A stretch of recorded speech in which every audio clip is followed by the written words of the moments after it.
अभी हम हमारे साथ कुमार मुथ सर है, चीफ इंजीनियर प्रभुलिंगेश्वर शुगर फैक्ट्री। यहाँ इन्होंने प्रभुलिंगेश्वर शुगर फैक्ट्री में रेगुलर ब्लॉक से इन्होंने जुपर सेरा टिप यूज़ किया है। तो आपको सेरा में क्या परफॉर्मेंस मिला है सर? सेरा में क्या होता है, वेयर कमी कंपेयर टू रेगुलर टिप जुपर को।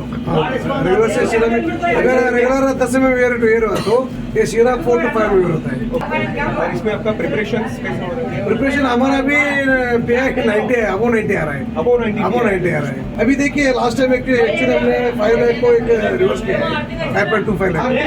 अभी रिवर्स करने के बाद 7 लाख किया है क्रशिंग में सेकंड एज पे। कंपेरेटिवली नॉर्मल रेगुलर योर जुपर ब्लॉक सेरा is better.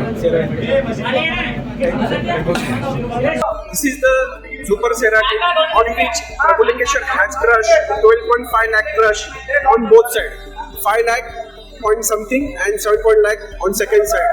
So here you can see the wear format. It is hardly negligible, which Mr. Kumar Muth said. It is hardly, they found hardly 4 to 5 mm wear on the edge, Zuper Cera edge. Here you can see. IMCO Total Wear Solutions.